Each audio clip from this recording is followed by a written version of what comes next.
안녕하세요. 마음숨 북 리딩입니다. 오늘은 다름이 길이 되는 부부 두 번째 이야기를 함께 읽어보겠습니다. 부부는 가까운 만큼 서로를 잘 안다고 생각하기 쉽습니다. 하지만 상담실에서 만나는 많은 갈등은 서로를 몰라서라기보다 내 방식으로 상대를 이해하려 할 때 생기기도 합니다. 오늘은 이 장을 통해 서로 다른 두 사람이 함께 살아간다는 것에 대해 천천히 읽어보겠습니다. 다름이 길이 되는 부부 2장 다름이 갈등으로 되는 순간들 1. 반복되는 다툼의 심리 구조 많은 부부가 똑같은 주제로 수없이 다툽니다. 표면적으로는 집안일, 돈 문제, 자녀 교육, 말투 같은 일상적인 것들처럼 보이지만 조금만 더 들여다보면 그 밑에는 익숙한 감정의 회로와 상처의 기억이 되풀이되고 있음을 알게 됩니다. 서로가 그 사실을 자각하지 못한 채 또 그 얘기야, 왜 똑같은 걸 반복하지? 하고 지쳐갑니다. 반복되는 갈등은 주제가 같아서가 아니라 감정이 똑같이 흘러가기 때문입니다. 한쪽이 서운함을 표현하면 다른 한쪽은 방어적으로 반응하고 그 방어는 다시 상대방의 감정을 자극하며 결국 서로의 상처를 건드리는 방식으로 대화가 흘러가게 됩니다. 그리고 이 패턴은 어느새 관계의 기본 틀이 되어버립니다. 심리학자 존 가트만은 이러한 갈등 속에서 관계를 악화시키는 4가지 파괴적 소통 패턴을 제시했습니다. 비난, 방어, 경멸, 회피. 이 4가지는 부부 사이의 신뢰를 무너뜨리고 정서적 연결을 단절시키는 고리처럼 작동합니다. 예를 들어 아내가 말합니다. 당신은 가족보다 일만 중요하잖아. 이 말은 비난입니다. 행동이 아닌 인격 자체를 공격하는 표현이지요. 그러자 남편은 말합니다. 내가 일 안 하면 우린 어떻게 살 건데? 이건 방어입니다. 자신의 입장을 보호하려 상대를 반박하는 태도죠. 이 말에 아내는 한숨을 쉬며 정말 말이 안 통해. 당신은 감정이라는 게 있어? 라고 말합니다. 여기에는 상대를 깎아내리는 경멸이 담겨 있습니다. 이 말을 들은 남편은 결국 아무 말도 하지 않고 스마트폰만 만지작거립니다. 회피가 시작된 것입니다. 이렇게 4가지 반응이 연결되면 대화는 더 이상 해결이 어려운 나락으로 떨어집니다. 오히려 시간이 지날수록 서로의 좋았던 기억마저 흐려지게 만들 수 있습니다. 하지만 대부분은 의도적으로 상처를 주려는 게 아니라 단지 익숙한 방식으로 자기 감정을 표현하거나 방어하고 있을 뿐입니다. 문제는 그 방식이 서로의 상처를 자극하는 방식으로 맞물린다는 점입니다. 상담실을 찾은 한 부부도 그랬습니다. 아내는 감정을 표현하고 싶어 말을 꺼냈지만 남편은 그런 대화를 부담스러워하며 피하려 했습니다. 아내는 무시당하는 것 같아 목소리를 높였고 남편은 또 시작이네 라는 말만 남긴 채 방에 들어가 버렸습니다. 서로가 느낀 감정은 이해받지 못했다. 더 말해봤자 소용없다는 좌절감 뿐이었습니다. 그러나 상담실에서는 이 두 사람 모두의 말에서 나는 소중한 존재로 인정받고 싶다는 욕구가 있음을 확인할 수 있었습니다. 그리고 이 갈등은 상대를 탓해서가 아니라 자신이 안전하지 않다고 느끼는 순간 반응한 감정의 결과였다는 것을 알아차리는 데서 변화가 시작되었습니다. 우리는 흔히 갈등을 없애야 좋은 관계라고 생각하지만 실은 갈등을 어떻게 관찰하고 다룰 수 있는가가 더 중요합니다. 갈등을 일으키는 감정의 구조를 이해하면 그 안에 담긴 상처와 욕구, 기대와 두려움을 더 정확히 마주할 수 있습니다. 그래서 명상은 부부 관계의 갈등을 다룰 때 매우 유익한 자각의 도구가 됩니다. 갈등 속에서 나의 반응을 알아차리고 내 감정을 찬찬히 들여다보는 시간, 그 짧은 멈춤이 반복되던 감정의 고리를 끊는 첫 번째 실마리가 되어줍니다. 반복되는 다툼은 단지 갈등이 아니라 치유되지 않은 감정의 되풀이입니다. 이 되풀이를 멈추기 위해 필요한 것은 더 많은 말이나 설명이 아니라 잠시 멈추어 나와 상대의 감정을 조용히 들여다보는 시간입니다. 갈등의 순간 상대를 향한 비난이나 방어 대신 내가 왜 지금 이렇게 반응하고 있지? 그 사람도 혹시 나처럼 힘들었던 건 아닐까? 라는 질문을 스스로에게 던지는 연습. 이 짧은 멈춤이 바로 반복되는 다툼을 조율로 전환하는 첫 단추가 됩니다. 결국 갈등은 사라지는 것이 아니라 다루는 방식이 달라질 수 있는 것입니다. 그리고 그 전환은 아주 작은 자각에서 시작됩니다. 2. 상처 주려는 게 아닌데 상처받게 되는 이유. 상처 주려던 게 아니었어요. 정말 그런 뜻은 아니었는데요. 상담실에서 부부의 갈등 이야기를 들을 때 이 말은 아주 자주 반복됩니다. 한 사람은 분명 상처를 받았다고 말하고 다른 한 사람은 억울하다는 듯 말합니다. 난 그저 사실을 말했을 뿐인데 왜 저렇게 상처받는 거지? 이처럼 부부 사이의 갈등에서 의도와 결과 사이의 거리는 생각보다 훨씬 큽니다. 나는 내 방식으로 솔직하게 표현했지만 그 말은 상대에게 전혀 다른 감정의 파도로 전달됩니다. 그 차이를 이해받지 못하면 두 사람은 자꾸만 나는 틀리지 않았어 라는 자기 방어 속에 갇히고 상대의 아픔을 보는 눈은 점점 흐려집니다. 상처는 종종 지금 이 순간에 생기는 것이 아닙니다. 과거의 기억, 어린 시절의 경험, 이전 관계에서 느꼈던 감정들이 지금 눈앞의 사람에게 무의식적으로 투사되는 경우가 많습니다. 예를 들어 아내가 오늘 하루 어땠어? 라고 묻는 단순한 질문에 남편이 별일 없었어 라고 짧게 답합니다.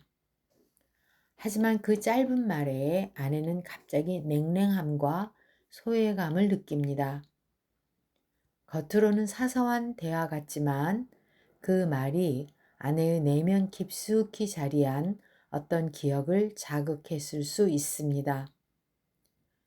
과거에 외면당하거나 무시당했던 경험, 감정 표현을 억눌렀던 성장 과정이 그 짧은 말에 고스란히 겹쳐져 있는 것입니다.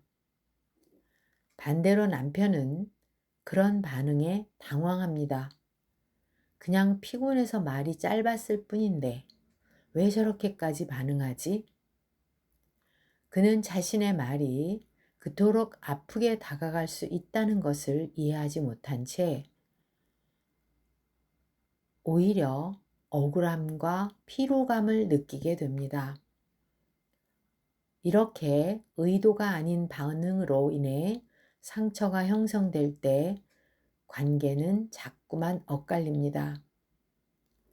그리고 이 오해는 반복되며 점차 신뢰를 무너뜨립니다. 중요한 건 누가 맞고 틀리냐가 아니라 각자의 감정 반응이 어디서 비롯되었는지를 함께 바라보는 일입니다. 한 부부는 이런 오해의 반복 끝에 거의 대화하지 않게 되었습니다. 아내는 남편이 무관심하다고 느꼈고 남편은 아내가 늘 불만만 쏟아낸다고 생각했습니다. 하지만 상담을 통해 두 사람은 서로가 상처를 주려 했던 것이 아니라 각자의 방식으로 애쓰고 있었다는 사실을 알게 되었습니다. 아내는 사랑받고 있다는 확신이 없을 때마다 작은 일에도 예민하게 반응했고 남편은 자꾸 부정적으로 해석되는 자신의 말에 더 말을 아끼게 되었습니다. 이 반복되는 감정의 고리는 결국 나는 당신에게 중요한 존재가 맞나요? 라는 확인되지 않은 질문을 안고 있었던 것입니다. 부부관계에서 상처는 의도가 나빠서 생기는 것보다 서로의 상처를 모른 채 마주쳤기 때문에 더 아프게 다가옵니다. 그래서 우리는 감정적으로 반응하기 전에 한 번쯤 이렇게 질문해 볼 수 있어야 합니다. 혹시 지금 이 감정은 눈앞에 이 사람이 아니라 내 안의 오래된 불안에서 비롯된 건 아닐까? 이렇게 감정의 출처를 돌아보는 시간은 관계를 다시 연결할 수 있는 자리를 만들어줍니다. 사랑하는 사람에게 가장 상처받기 쉬운 이유는 그만큼 그 사람에게 기대와 바람이 크기 때문입니다. 그리고 그 기대가 표현되지 않고 감춰질수록 우리는 사소한 말에도 더 쉽게 다치게 됩니다. 상대의 말에 다친 나를 비난하기보다 그 감정을 있는 그대로 바라보고 그 아래 숨겨진 욕구를 살펴보는 일, 그리고 상대 역시 그런 상처를 품고 있다는 사실을 기억하는 일, 이 작은 태도의 전환이 상처받은 나에서 이해하는 나로 마음을 이동시키는 시작이 됩니다. 3. 말의 표면보다 감정의 맥락 보기. 그 말 한마디가 너무 상처였어요. 그런 뜻이 아니었는데 왜 그렇게 받아들였지? 부부 상담에서 자주 오가는 말들입니다. 누군가의 말은 짧고 단호했지만 그 말을 들은 사람은 오랜 시간 마음이 아팠다고 말합니다. 반대로 오해를 받은 사람은 답답합니다. 그 말의 의도가 그렇게 받아들여질 줄은 몰랐기 때문이지요. 이런 갈등 대부분은 말의 내용이 아니라 그 말이 전달된 맥락과 감정의 뉘앙스에서 비롯됩니다. 상대는 말의 논리를 따지기보다 그 말이 나에게 어떤 정서적 의미로 들렸는가를 중심으로 반응하기 때문입니다. 예를 들어 남편이 그 정도는 혼자서 좀 알아서 해 라고 말했을 때 그 말은 상황 설명일 수도 있고 자율성을 기대한 말일 수도 있습니다. 하지만 아내는 그 말에 왜 나는 늘 혼자 감당해야 하지? 내가 도와달라고 하면 짐처럼 느껴지나? 라는 감정을 겪을 수 있습니다. 이처럼 부부간의 말은 문장이 아니라 감정으로 들립니다. 그리고 그 감정은 서로의 과거 경험, 기대, 상처, 관계 속 위치에 따라 달라지죠. 그 차이를 모른 채 말만 주고받다 보면 결국은 서로가 다른 언어를 쓰는 사람처럼 느껴지게 됩니다. 심리상담에서는 이것을 언어의 층위 차이라고 설명합니다. 표면 언어는 말 그대로 드러난 단어들이고 심층 언어는 그 안에 담긴 감정, 욕구, 맥락입니다.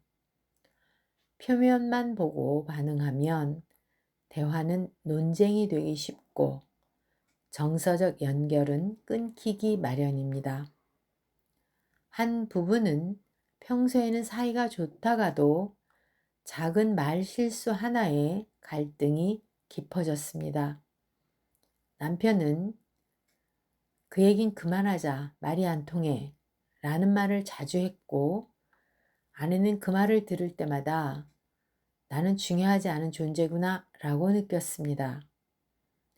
남편은 단지 대화를 멈추고 싶은 마음이었지만 아내는 소외와 무시의 감정을 반복적으로 겪은 과거 경험으로 그 말을 훨씬 더 아프게 받아들였습니다. 이 갈등을 풀기 위해 상담실에서는 말 속에 담긴 감정의 맥락을 함께 짚어보는 연습을 했습니다. 왜 그렇게 들렸는지, 그 말을 했을 때 당신의 마음은 어땠는지를 차근차근 풀어보는 시간. 그 과정을 통해 두 사람은 서로의 언어 이면에 담긴 불안, 기대, 연결의 갈망을 이해하기 시작했고, 그제야 말이 아니라 마음이 통한다는 느낌을 조금씩 회복할 수 있었습니다. 부부 사이에서 중요한 것은 말을 정확히 표현하는 기술보다 상대의 말 너머에 깃든 감정의 맥락을 듣는 능력입니다. 그 말이 나온 시점, 말하는 사람의 상태, 그동안의 대화 흐름, 그리고 말이 주고받는 분위기까지를 함께 읽을 수 있어야 진짜 소통이 이루어집니다.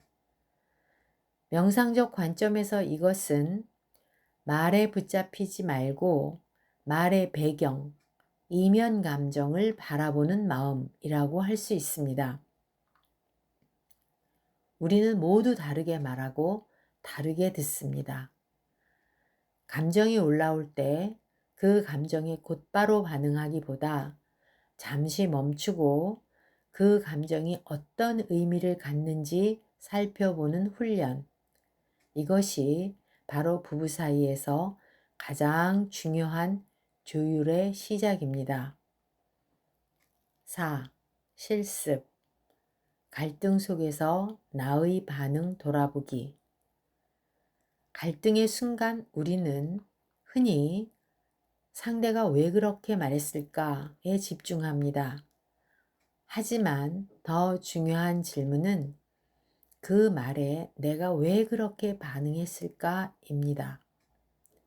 이 실습은 최근 겪은 갈등 상황을 떠올리며 감정과 반응의 흐름을 비난 없이 관찰하고 그 아래 숨어 있는 나의 욕구와 감정을 조금 더 선명하게 인식하는 연습입니다. 1단계. 최근의 갈등 장면 떠올리기. 최근 배우자와 다툰 순간을 떠올려 봅니다. 구체적인 상황과 말, 행동을 적어 보세요. 예시 질문. 어떤 말이 갈등의 시작이 되었나요? 그때 나는 어떤 감정을 느꼈나요? 내가 했던 반응은 어떤 방식이었나요? 말, 표정, 침묵 등. 2단계. 감정의 흐름 따라가기. 갈등은 단순히 화가 났다가 아니라 그 안에 복합적인 감정이 섞여 있습니다.